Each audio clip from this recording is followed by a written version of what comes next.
Бүгінгі қайталатын сөздердің тізімін осылай болады. Суыру, әлдеқайда, озу, қытырлау, сақтық.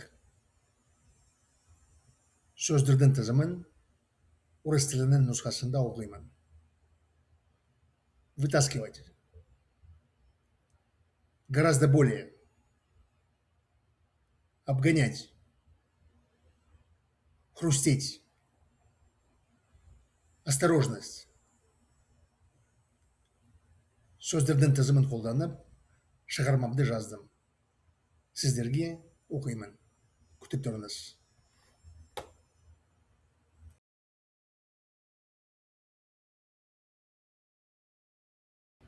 Жануарлардың өмірінде епті күнжік. Керекейде өткен қысқы мезгілде екі күнжік туынды. Онымен бірге былтырдан дүниеге келген басқа екі күнжік тұрды. Жаз мезгіл болды. Айлар сол мезгілде орманды аралап, көрек іздеумен айналысып жүр. Оларға қыс келгенге дейін сіміру керек. Кішкентай кенже күнжік балдан иісі сезіп, оны қайдан шығып жатқаны туралы қара бере бастады. Балдың иісі жабайы аралардың ағаштың жоғарыдағы ұясынан шығып жатты.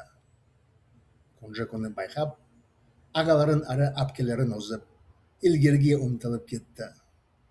Оларға қарағанда ол әлдеқайда епті ағаштарға өрмелеуші болды.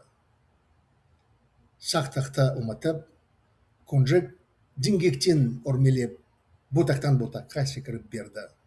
Ол ара ұясы дерлік жеткенше бір құрғақ бұтақ қытырлап сынды. Сол сәтте күнжік төменге құлап кетті.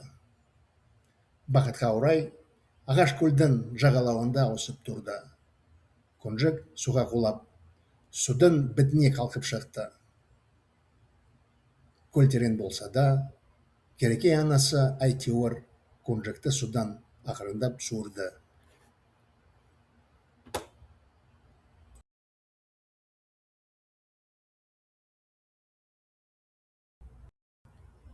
В мире животных.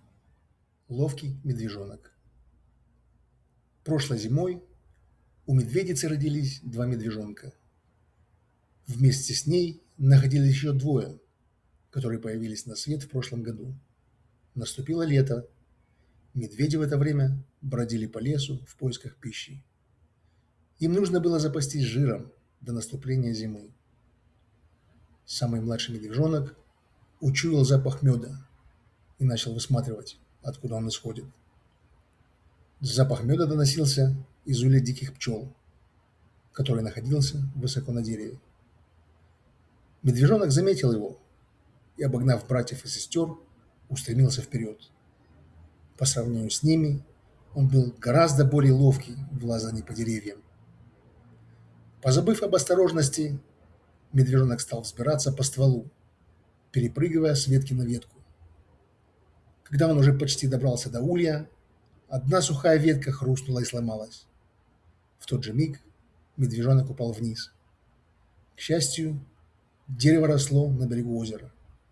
Медвежонок упал в воду и вынырнул на поверхность. Хоть озеро было глубокое, медведица-мать все же потихоньку вытащила медвежонка из воды.